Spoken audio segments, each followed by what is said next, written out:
हाय, आपके साथ मैं हूँ Surabhi Sharma. India TV YouTube channel subscribe करिए, बेल आइकन दबाएं।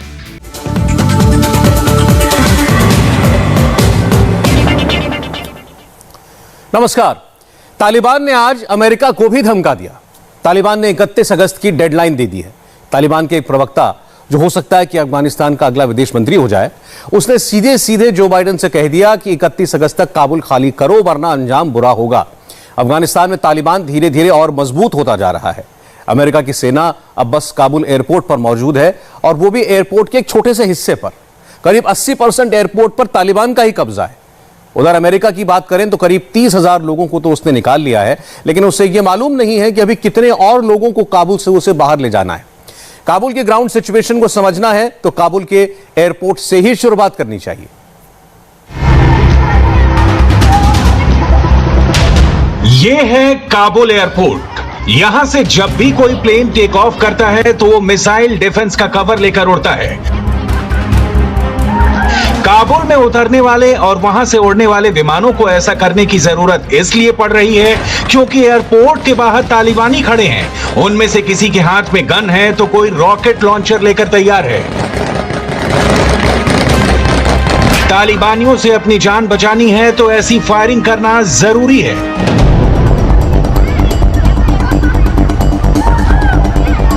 काबुल एयरपोर्ट पर रेस्क्यू एयरप्लेन उतारने से पहले अपाचे हेलीकॉप्टर रनवे खाली कराते हैं। इसी तरह टेक ऑफ से पहले भी रनवे क्लियर कराना पड़ता है। दुनिया को दिखाने के लिए तालिबान दावा करता है कि अफगानिस्तान में सभी विदेशी नागरिक सुरक्षित हैं, लेकिन हकीकत में तालिबान के आतंकी हर प्लेन की लैंडिंग और टेक ऑफ के समय हवा में गोलियां दागते हैं। उड़ते विमान के लिए एक भी गोली घातक हो सकती है। इसी से अंदाजा लगाइए कि भारतीय वायुसेना काबुल में कैसा खतरनाक एयरलिफ्ट ऑपरेशन कर रही है। काबुल एयरपोर्ट से गाजियाबाद के हिंडन एयरबेस पर आया यह विमान 4 घंटे तक काबुल एयरपोर्ट पर था। C-17 ग्लोब मास्टर के भारतीय कप्तान ने उन 4 घंटों में इस प्लेन का इंजन बंद ही नहीं किया था। जानते हैं क्यों? ऐसा इसलिए किया गया कि काबुल में खतरा बढ़ने पर विमान को तुरंत टेक ऑफ किया जा सके, भले ही इंजन ऑन रखने से कितना भी ईंधन बर्बाद हो जाए। काबुल एयरपोर्ट पर रात में उतरने वाले विमान लाइट ऑफ करके उतरते हैं। इसमें खतरा रहता है, छोटी सी गलती से हादसा हो सकता है, लेकिन तालिबान से बचने के लिए यह भी करना पड़ता है। एयरफोर्स को भारत सरकार का क्लियर ऑर्डर है, काबुल से एक एक भारतीय को बचाकर लाना है। भारत से जुड़े रहे जो अफगानी नागरिक यहां आना चाहते हैं उनको भी लाया जा रहा है। मोदी सरकार के ऑर्डर को पूरा करने के लिए इंडियन एयरफोर्स के जाबाज जान हथेली पर रखकर एयरलिफ्ट ऑपरेशन कर रहे हैं। हाँ जी, नमस्ते सर। ये देखो, ये गुरु ग्रंथ साहिब महाराज गाड़ी में बैठे हैं, संगत उतर गई है और बस हम प्लेन की तरफ जा रहे हैं। धन्यवाद करते हैं गवर्नमेंट ऑफ इंडिया का, नरेंद्र मोदी का, मिनिस्ट्री ऑफ एक्सटर्नल अफेयर्स का और पुनीत सिंह जी का और पीपल ऑफ अफगानिस्तान का कि हमको यहाँ से हेल्प करके निकाल रहे हैं, और थैंक यू करते हैं। बहुत बहुत धन्यवाद। तो सारा हम बाहर जो है वीडियो नहीं बना सकते, इसलिए ये गुरु ग्रंथ साहिब महाराज हैं, और थैंक यू आपका बहुत। काबुल के गुरुद्वारा करते परवन सिंह में कई हिंदू और सिख फंस गए थे। तालिबान के लोकल कमांडर्स ने अफगानी सिख भाइयों को डराने धमकाने की कोशिश की। गुरु ग्रंथ साहिब की पवित्रता पर आंच न आए, इसके लिए नरेंद्र मोदी सरकार ने दखल दिया। इंटरनेशनल फोर्स के सुरक्षा घेरे में 46 हिंदू और सिख भाइयों को करते परवन गुरुद्वारे से निकालकर काबुल एयरपोर्ट के अंदर लाया गया। काबुल के 3 अलग अलग गुरुद्वारों से गुरु ग्रंथ साहिब को भी सुरक्षित तरीके से काबुल एयरपोर्ट लाया गया। तस्वीरें कभी झूठ नहीं बोलती। एयरपोर्ट के अंदर आ जाने पर इन सिख भाइयों के चेहरे का संतोष देखिए। काबुल में होने के खौफ का अंदाजा हो जाएगा। ये जो एक इवैक्यूएशन थी, इवैक्यूएट किया गया जिनको, ये एक बहुत बड़ा एक रिस्क भी था और एक स्ट्रेटजिकली इनके लिए बहुत मुश्किल भी था, क्योंकि वहाँ का एयरपोर्ट जो है वो भी कंट्रोल में नहीं है। जो उसकी आउटर रिंग है वो तालिबान और लोकल लोगों के कंट्रोल में है, जो इनर है वो अमेरिकन आर्मी के कंट्रोल में है।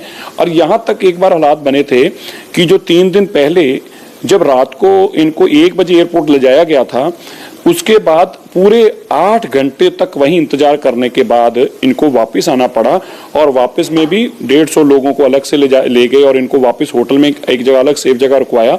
उस दिन ऐसी दहशत का माहौल बना हुआ था कि समझ नहीं आ रहा था कि अब क्या होगा। ऐसी सिचुएशन के अंदर फिर से दोबारा एक ड्राइव की गई। पहली ड्राइव में लोकल एयरलाइन से टाई अप किया गया था, लेकिन वो अनसक्सेसफुल रहा। फिर यहाँ से एयरफोर्स का प्लेन वहाँ पे लैंड कराया गया, जो कि बहुत बड़ा चैलेंज था। तो इन सभी चैलेंजेस को भारत सरकार करने में कामयाब हुई है। बहुत कामयाब एक सक्सेसफुल मिशन है। मुझे लगता है कि इतना बड़ा अब तक का कोई रेस्क्यू या इवैक्यूएट करने का अब तक का कोई इतना बड़ा मिशन पहले नहीं रहा होगा जितना बड़ा ये है। काबुल से एक दिन में 75 अफगानी हिंदू और सिख भाई निकाले गए। इंडियन एयरफोर्स का प्लेन उनको तजाकिस्तान के दुशांबे के रास्ते भारत ला रहा है।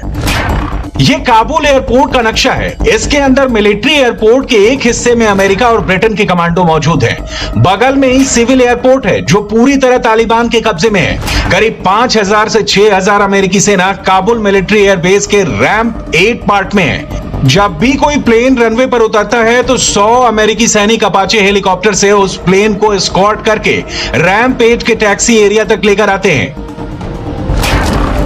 15 अगस्त को जब से तालिबान ने काबुल पर कब्जा किया, काबुल एयरपोर्ट के बाहर इसी तरह हजारों की भीड़ इकट्ठा है। हर कोई एयरपोर्ट के अंदर आकर अफगानिस्तान से बाहर निकलना चाहता है। अफगानिस्तान की राजधानी के लोगों की बेबसी देखिए। एयरपोर्ट के अंदर दाखिल होने के लिए वो दीवार के पास पानी से भरे नाले में खड़े हैं। पासपोर्ट और कागज दिखाकर वो अंदर आने की मिन्नतें करते हैं, लेकिन एक बार में सिर्फ उतने ही लोगों को एयरपोर्ट के अंदर लाया जाता है जिनको सिक्योरिटी क्लियरेंस मिलती है। एयरपोर्ट के बाहर फायरिंग कॉमन बात है। इसी तरह की फायरिंग में रविवार को 7 लोग मारे गए थे। सोमवार सुबह सुबह एक अफगानी सुरक्षाकर्मी की मौत हो गई।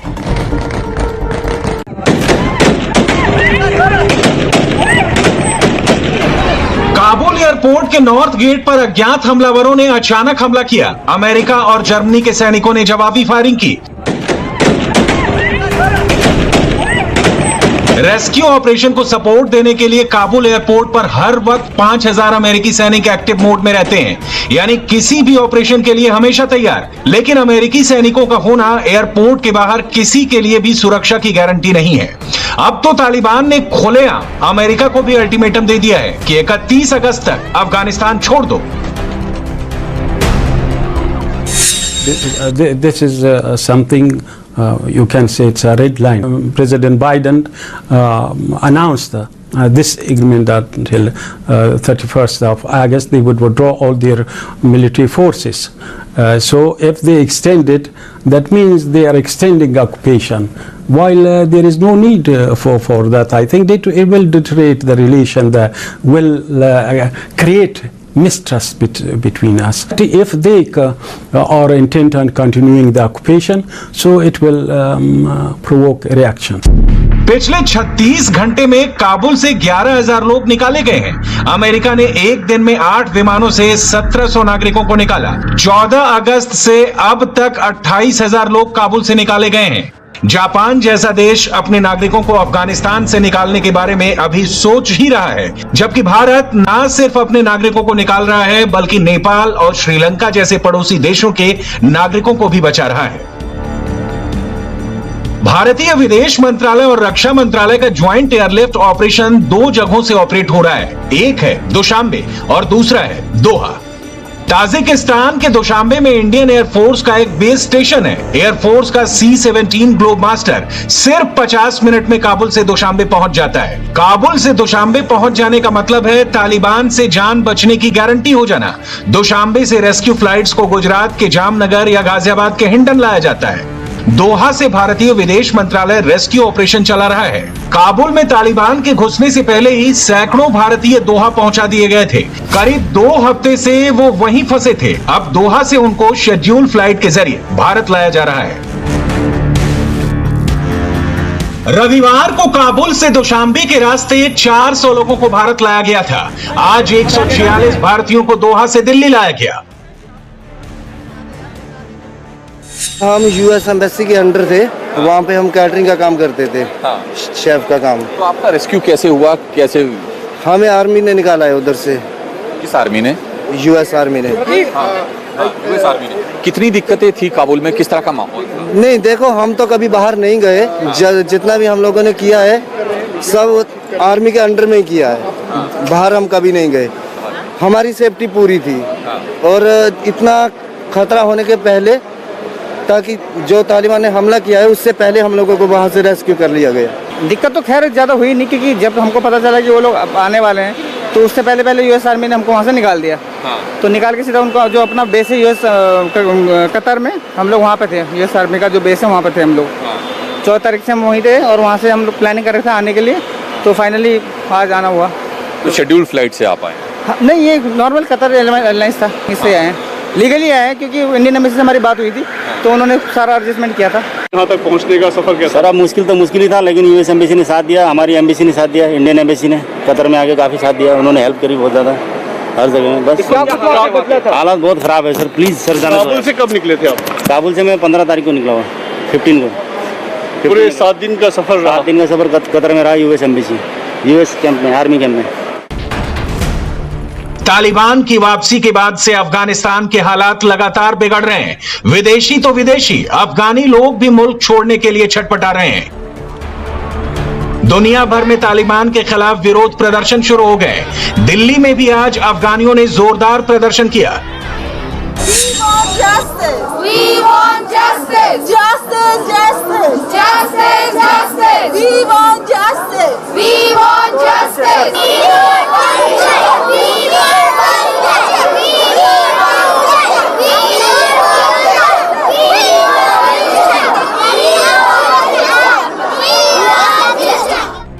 दिल्ली में रह रहे अफगानी नागरिक काबुल में अपने दोस्तों और रिश्तेदारों के लिए खौफजदा हैं। दिल्ली के बसंत विहार में यूएनएचआरसी दफ्तर के बाहर उन्होंने तालिबान के खिलाफ नारेबाजी की।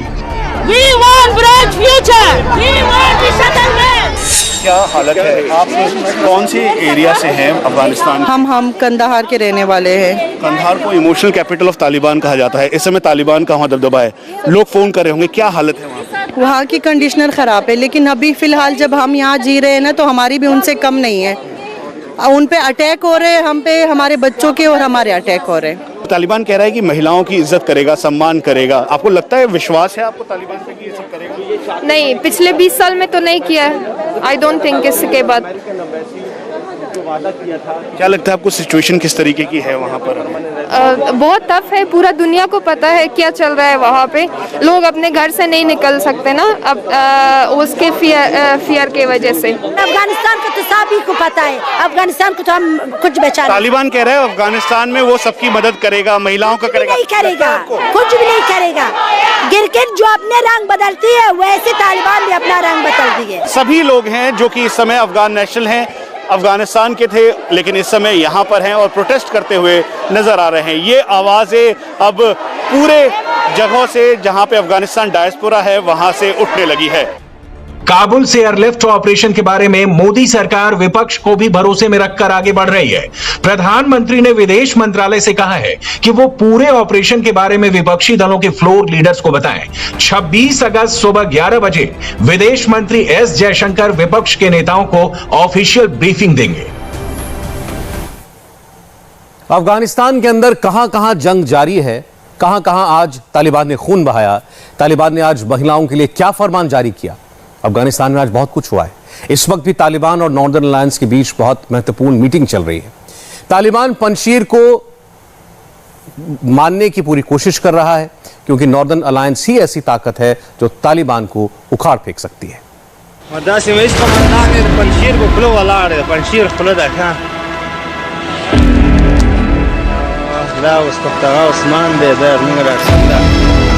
इन चोटियों के उस पार पंजशीर है और इस पार तालिबान के आतंकी खड़े हैं।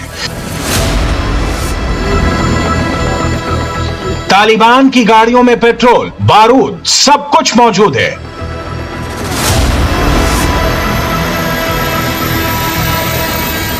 कैमरे के सामने ये तालिबानी कह रहा है कि इस्लाम के खातिर पंजशीर को सबक सिखाने का वक्त आ गया है।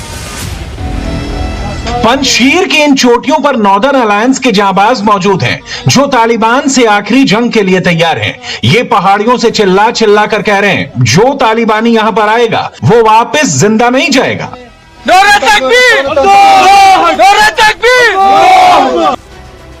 पंजशीर अफगानिस्तान का इकलौता ऐसा प्रांत है जो अब तक तालिबान के कब्जे में नहीं आया है, लेकिन अब तालिबान ने पंजशीर को चारों तरफ से घेरना शुरू कर दिया है। पंजशीर की सीमा 7 अलग अलग प्रांत से लगती है: बगलान, तस्कर, परवान, कापिसा, नूरेस्तन, लघमन और बदख्शन। पंजशीर की सबसे बड़ी सीमा बगलान प्रांत से लगती है और बगलान में ही तालिबान अपनी फौज को इकट्ठा कर रहा है। तालिबान जानता है पंजशीर में मौजूद नॉर्दर्न अलायंस से लड़ना अफगान सेना से मुकाबला करने से 100 गुना ज्यादा मुश्किल है। अशरफ गनी के अफगानिस्तान से भागने के बाद अफगान सेना ने सरेंडर कर दिया। जिन सैनिकों ने तालिबान के सामने घुटने नहीं टेके वो नॉर्दर्न अलायंस से जुड़ते जा रहे हैं। इसलिए पंजशीर पर हमला करने के लिए तालिबान कुंदज, गजनी, ऐबर, तोलोकान से मुजाहिद को पंजशीर बुला रहा है। हालांकि पंजशीर में वॉलीबॉल खेलते हुए अमरुल्ला सालेह का वीडियो बताता है तालिबान की धमकियों का नॉर्दर्न अलायंस पर कितना असर पड़ा है।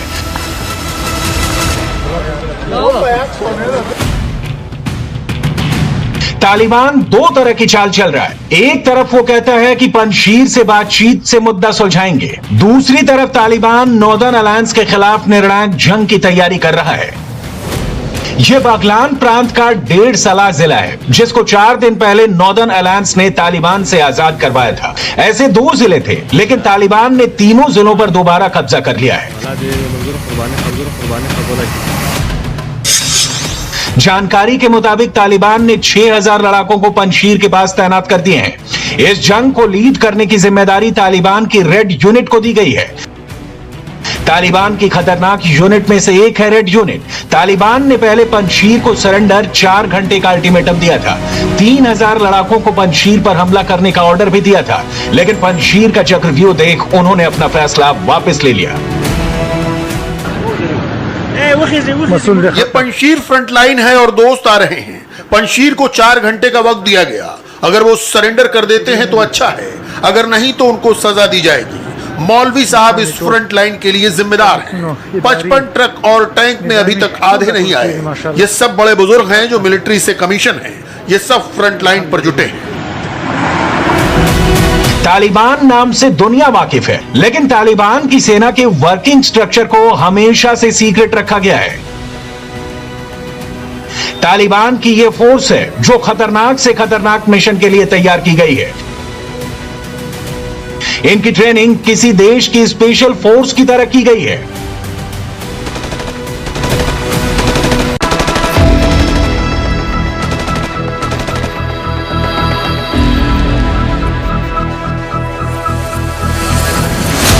तालिबान की ये स्पेशल फोर्स अमेरिकी सेना की वर्किंग, उनके लड़ने के तरीके, उनके हथियार के बारे में छोटी से छोटी बातें तक जानती है, क्योंकि इनको ट्रेनिंग वो कमांडो दे रहे हैं जो खुद कभी अफगानी सेना में शामिल थे। वो अमेरिकी सेना के साथ लड़ते थे। तालिबान की 2 सबसे खतरनाक यूनिट है, रेड यूनिट और 313 बद्री। काबुल एयरपोर्ट और जितने भी अहम जगह हैं सबकी जिम्मेदारी तालिबानी स्पेशल फोर्स बद्री 313 को दी गई है। बद्री 313 फोर्स रेड यूनिट आपको मिलिट्री ड्रेस में नजर आएगी, लेकिन बाकी तालिबानी आतंकी आम लोगों की तरह कपड़े पहनते हैं। इनके कपड़ों पर कोई बैच या कोई निशानी नहीं होती जिससे इनकी रैंकिंग के बारे में पता चले। अब ऐसे में सवाल उठता है कि आखिर कैसे तालिबान का कंट्रोल कमांड काम करता है, कौन किससे कमांड लेता है, कोई सीनियर कोई जूनियर है, कैसे मैसेज कन्वे होता है, कैसे जमीनी स्तर पर एक्शन लिया जाता है और क्यों तालिबान को खत्म करना बेहद मुश्किल है। तालिबान का सैन्य ऑपरेशन का हेड मुल्ला याकूब है। अफगानिस्तान में 34 प्रांत हैं। तालिबान ने हर एक प्रांत के लिए एक एक कमांडर नियुक्त किया है। इन कमांडर्स ने उन लड़ाकों को डिप्टी कमांडर चुना जो पूरे इलाके से वाकिफ हैं। डिप्टी कमांडर्स 10 से 15 लड़ाकों की एक कंपनी बनाता है जिसको कंपनी कमांडर लीड करता है। तालिबान में प्रांत कमांडर्स को अपने हिसाब से फैसले लेने की आजादी होती है, यानी अगर टॉप कमांडर से संपर्क नहीं हो पा रहा तो वो खुद से जंग जारी रख सकते हैं। किसी भी आंदोलन, संगठन, गतिविधि को शुरू करने और जारी रखने के लिए फंड की जरूरत होती है। तालिबान एक संगठन है, इसको पैसों के साथ साथ हथियारों की भी जरूरत पड़ती है। ऐसे में ये सब कुछ कैसे मैनेज होता है वो भी समझिए। तालिबान अपने सबसे छोटे लड़ाके को $10 प्रतिदिन देता है, यानी महीने के $300, जबकि अफगानी लेफ्टिनेंट को $240 मिलते थे। तालिबान के पास इस वक्त 2 लाख की फौज है, जिसमें 60,000 लड़ाके हैं, 90,000 वॉरलॉर्ड्स की सेना है। बाकी वो लोग हैं जिनका काम तालिबान को हथियार मुहैया करवाना, तालिबान के लिए रेकी करना, खाने का इंतजाम करना। अमेरिकी रिपोर्ट के मुताबिक तालिबान को हथियार पाकिस्तान, चीन और ईरान से मिलते हैं। साल 2008 में तालिबान ने अफगानी कर्नल को अपनी साइड आने के लिए $1 लाख देने की पेशकश की थी। तालिबान की लड़ने की स्टाइल बेहद अलग है। तालिबान की सबसे बड़ी ताकत उनका इंटेलिजेंस नेटवर्क है। तालिबान के पास अफगान कमांडर्स की पूरी डिटेल रहती है। तालिबान ने कई बार अफगानी कमांडर्स के परिवार का अपहरण किया या उनको मार तक दिया। इसका डर तालिबान बाकी सैनिकों पर बनाता है और सरेंडर करने को मजबूर करता है। इस बार तालिबान ने फेक न्यूज को अपना बड़ा हथियार बनाया। 70% अफगानी आबादी के पास मोबाइल फोन है और तालिबान के पास सोशल मीडिया यूनिट भी है। तालिबान जिस जगह पर कब्जा करने जाता, वहां पर सोशल मीडिया मैसेज के जरिए कंफ्यूजन का माहौल बना देता। जैसे दुश्मन कमांडर्स लड़ाकों के सरेंडर की फर्जी खबरें, तस्वीरों फैला देता ताकि सामने वाले का मनोबल टूट जाए। ऐसा ही तालिबान पंजशीर में करने की कोशिश कर रहा है।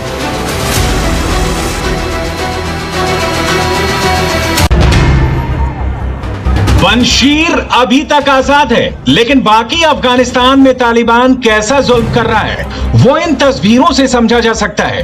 जिस तालिबानी आतंकी को जब मन कर रहा है वो आम अफगानियों को मारना शुरू कर देता है।